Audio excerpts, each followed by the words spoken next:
महंगाई के मोर्चे पर कुछ राहत मिली है। अक्टूबर में थोक महंगाई यानी WPI घटकर 8.39% दर्ज की गई, जो करीब 19 महीने का निचला स्तर है।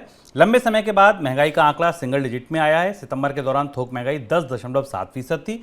मैन्युफैक्चर्ड उत्पादों की जो कीमतें हैं उनमें गिरावट आई है, जिसकी वजह से थोक महंगाई गिरी है। अक्टूबर के दौरान मैन्युफैक्चर्ड उत्पादों की महंगाई 4.42% रही। हालांकि प्राइमरी आर्टिकल्स और ईंधन की महंगाई अभी भी ऊपरी स्तर पर बनी हुई है। अक्टूबर में प्राइमरी आर्टिकल्स की महंगाई 11.04% और ईंधन की महंगाई 23.14% रही। सर, थोक महंगाई के ये आंकड़े क्या बताते हैं? थोक महंगाई के आंकड़े लंबे समय के बाद महंगाई के मोर्चे से थोड़ी राहत भरी खबर आई है, और ख़ासतौर से थोक महंगाई के मोर्चे पर जो लगातार पिछले एक साल से दहाई के अंकों में थी और 15% से के आसपास थी।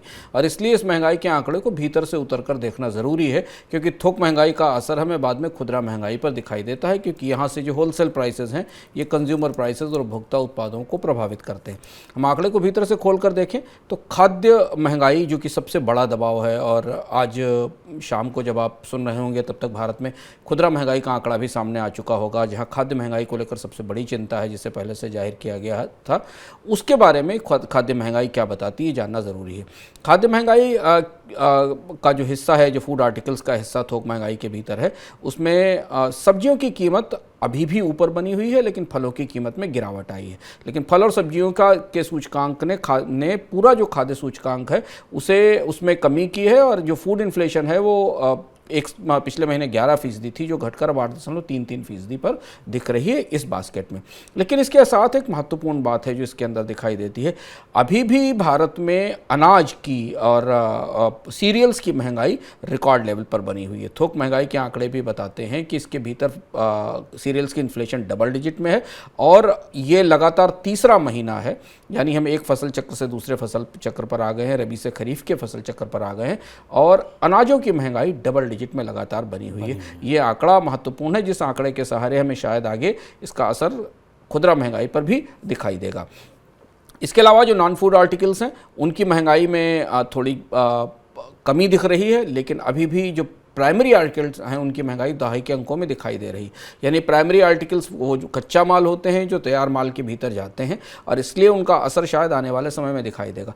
मैन्युफैक्चर्ड उत्पादों की महंगाई में गिरावट इस थोक महंगाई का सबसे महत्वपूर्ण पहलू है, और जिसके कारण हमने भारत में थोक महंगाई दर को WPI को दहाई के अंक से नीचे जाते देखा है। इसके कई सारी व्याख्याएं, इंटरप्रिटेशन हो सकते हैं। हालांकि अगर आप मैन्युफैक्चर्ड इन्फ्लेशन देखें तो ये लगभग मई से लगातार इसमें गिरावट दिखाई दे रही है। ये गिरावट एक तरह से अगर इसके देखने के दो तरीके हो सकते हैं। एक नज़रिया ये हो सकता है कि कमोडिटीज़ की कीमत में जो कमी आई उसका असर हमें मैन्युफैक्चर्ड उत्पादों की कीमतों में गिरावट पर दिखाई दे रहा है, पर इसका दूसरा संकेत ये भी हो सकता है कि मैन्युफैक्चर्ड सेक्टर में मांग टूटने के कारण मंदी के संकेत स्पष्ट रूप से दिखने लगे हैं। यानी कंपनियों के पास अब कीमतें बढ़ाने के मार्जिन नहीं बचे हैं। ये ट्रेंड आने वाले समय में, थोक महंगाई का आने वाला ट्रेंड अगले 2-3 महीनों में स्पष्ट होकर हमें दिखाई देगा, क्योंकि यदि थोक मैन्युफैक्चर्ड उत्पादों की कीमतें गिर रही हैं तो उस हिसाब से उनकी मांग में बढ़ोतरी बाजार में नहीं दिखाई दे रही है। तो ये एक महत्वपूर्ण दबाव का स्तर है। प्राइमरी आर्टिकल्स की कीमतों में मजबूती बनी हुई है। फ्यूल की इन्फ्लेशन जो सबसे महत्वपूर्ण है, हालांकि ये पिछले महीने की तुलना में 32% से घट के 23% पर आई है, लेकिन ये अभी भी काफ़ी ऊंची है। यानी ईंधन की और इलेक्ट्रिसिटी और ऊर्जा की महंगाई अभी भी काफ़ी ऊंची, यानी लगभग आप माने कि टोटल थोक महंगाई की दर से 3 गुनी ऊंची फ्यूल इन्फ्लेशन अभी बनी हुई है। सर, बोलते हैं कि जो थोक महंगाई और प्रोड्यूसर साइड इन्फ्लेशन होती है धीरे धीरे ट्रांसलेट होती है रिटेल इन्फ्लेशन में। यहाँ 19 महीने का निचला स्तर, घटी है महंगाई, आने वाले दिनों में इसका असर रिटेल महंगाई पर पड़ेगा क्या? रिटेल महंगाई की दृष्टि से शुभम, अगर हम आंकड़ों को देखें, इस महीने के आंकड़े में तो शायद इसका असर नहीं आएगा, और थोक महंगाई में कमी भी देरी से रिफ्लेक्ट होती है खुदरा महंगाई में, और बढ़ोतरी भी देरी से रिफ्लेक्ट होती है खुदरा महंगाई में। तो इस बार की जो खुदरा महंगाई का आंकड़ा आएगा, हालांकि उसको लेकर चर्चा है कि वो 7% से नीचे रहेगा, लेकिन वो पिछली थोक महंगाई की तरफ से आएगा। लेकिन अगर इस आंकड़े को देखें तो उसमें 3-4 चीजें महत्वपूर्ण ढंग से हमें दिखाई देती जो खुदरा महंगाई पर आने वाले समय में दबाव बनाए रखेंगी। पहली चीज तो गेहूं की महंगाई अक्टूबर में 16% के थी, और ये पिछले साल की तुलना में 2 गुनी है। पिछले साल 8% थी वीट की इन्फ्लेशन, और अब वीट की इन्फ्लेशन इस समय 16.25%। हम लगातार मनी सेंट्रल में आपको गेहूं की महंगाई पर जानकारी देते रहे कि गेहूं की कीमत लगातार बढ़ रही है।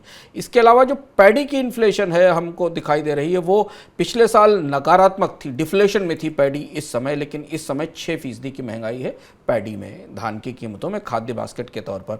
इसके बाद अगर आप दालों में देखें, महंगाई में गिरावट दिखाई देती है।